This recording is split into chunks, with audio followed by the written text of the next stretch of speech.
Welcome back. Mamdani meets MAGA. The socialist candidate for mayor got a loud message from Staten Island on Wednesday, and it wasn't welcome to the neighborhood. We don't want you here on Staten Island. He wants to make everything free. Can't afford that. He's a socialist. We don't live that. We're not socialists. So I think he's on the wrong side on everything. Mamdani kicked off his third anti-Trump event of the week, and he's feeling the heat. The candidate of the people has his own fan holder. You see it on the left of your screen there? He needs to be fanned. Oh, look at that. I need one of those. Once a rich kid, always a rich kid. It's interesting, Jillian, to see him there. New York has all different kinds of pockets. Staten Island is a Trump-supporting pocket. Right. But I guess he didn't want to exclude them as he was doing a bigger tour of all of these boroughs. You've got a lot of voters here who are wealthy, who are supporting him. Right. They are embracing socialism to a degree where many people, smart people, are telling me he may actually win. The irony is that it is these rich elites that are voting for this guy. The working class didn't vote for this guy.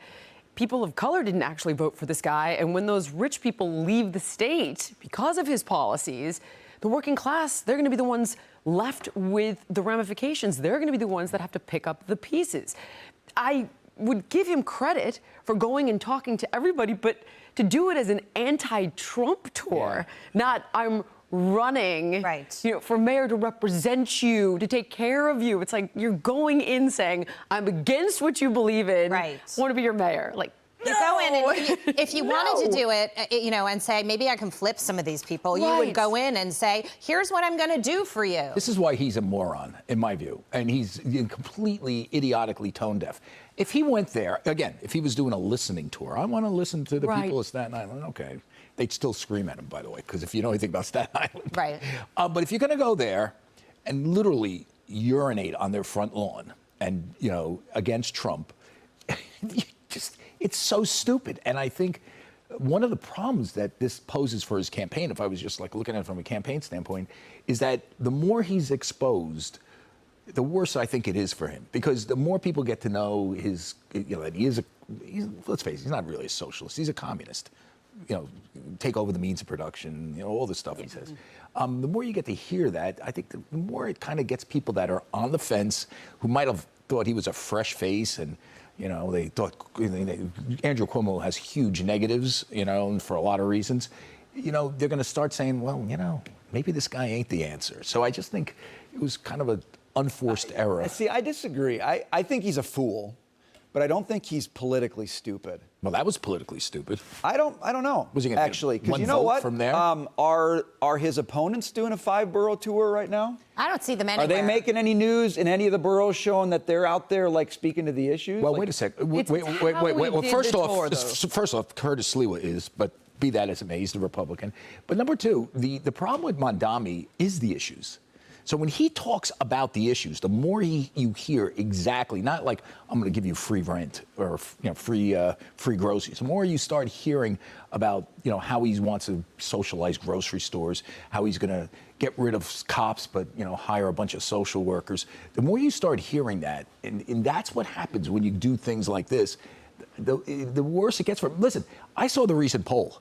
He's not above 50%, and this race really hasn't started yet. Well, but he's at 44% in a four-way, and this race really does start in a few weeks. September is the due date, and I'm going to make this prediction. There's going to be a businessman who's going to go to Eric Adams and Curtis Sliwa and try to get them to form a coalition ticket. That's my prediction. Okay. Because Sliwa was on Barney the other day, and he was talking about saying we're not focusing on the issues as long as everybody else is talking about who needs to drop out of this race. And he's right about that. Yeah. I mean, I had him on my podcast. He said the same thing. He said he's not dropping out. He said nobody is dropping out in his view. But I will tell you, there's going to be a businessman that's going to take Curtis. Do you know who it is? I can. Yes. And he's going to say Bill Ackman. No. No. Curtis wouldn't take Bill Ackman's call, if you know Curtis Sliwa. Who? Go. John Katsimatidis. Could be. Oh. Well, Charlie's not saying anything, so that probably says everything. My lips are sealed. Oh, wow. Okay, Dr. Evil. Okay, be that as it may. So there may be somebody who comes in and saves the day for the rest of the field. Mamdani doesn't have to win 50% in this race. He needs to win what he's winning right now. Well, we get 3. I'm just saying, if you're an opponent of his and you take the tact that he's politically stupid, you're going to lose, because politically he's actually smart in this era. He knows how to use the tools of communication to build a coalition, to win elections, which he did in the primary. So he's a fool on policy, but that doesn't mean he's a fool on how he runs the race. I think he can almost elide his way in here, and just by keeping his mouth shut. That's what, Charlie, that's brilliant politically in this place at this time. I know. I think he could do that, but that's not what he's doing. It's not. I think it's actually mostly what. No. He's right now. He is being forced to, because people are like, okay, let's hear about how you're going to socialize groceries. What Charlie is saying. Oh, you're going to put words in my mouth now? No, I'm going to. Trying to interpret. I'm going to interpret for the. Okay, I'm speaking Italian too. I'm going to interpret for everybody, kind of south of Tom's River. Capisci inglese. How about that? Off the Tom's River. See, I have family in Where's Tom's River? Jersey. Oh, okay, sorry. It's down. I'm a Westchester guy. On the shore. What he's doing, Mamdani is a true believer in communism.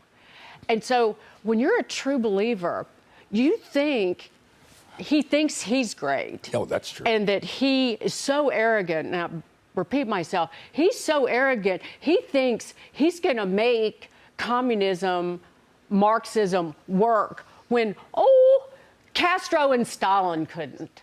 By the way, what's he doing with the fan? Yeah. Did you see the fan? Yes. What commie has a fanner? When you're a true believer, he will, the more he speaks, I agree. At every moment, he's going to let slip what he really plans to do. That's what I just said. Right. So he will let slip more and more and more. You're going to find out.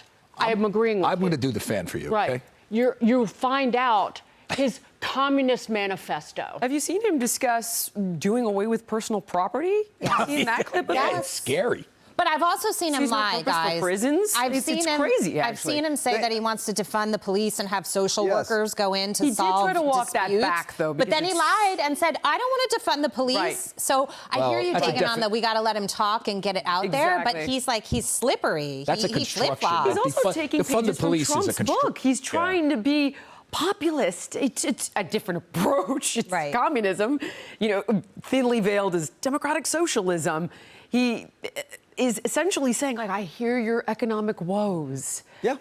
The policy is a catastrophe, but he looked at what worked for Trump. Trump was speaking to the everyday American who was struggling to make ends meet. That's the page that but he had real good book. policies about it. Of course, his policies are catastrophic. But I'm agreeing with you politically that he was like, what's working here? Right. Trump he seized affordability. Yes. And that resonates Yes, and it's people. a huge issue for Trump people. went to New York and he talked to people who weren't supposed to want to vote for him, and he got credit whether or not they voted for him. Mamdani goes to Staten Island. They may not vote for him, but he went to Staten Island. Yeah, but Trump actually talked about issues, not about defunding the police. And by the way, when they say he's not for defunding the police, that's a construct, right? Defunding the police, what does it mean? It's not like we're just going to start firing cops. It's like we're going to take money from the cops and create social workers. So you're not really defunding. You're funding the social. It's changing the system. Yes. But the Republicans and conservatives, not just in New York City, but across this country, need to take everything that he says, and not from the past, but take these bon mots and put them in social media, and they need to fight Mamdani's social media game with an even more fiery one. Yeah, and when he to stands expose him with Elizabeth Warren, and she says we're going to experiment with public-run grocery stores, and he's standing there nodding his head. Believe him, when people tell you who they are, you need to understand they're showing you their real colors.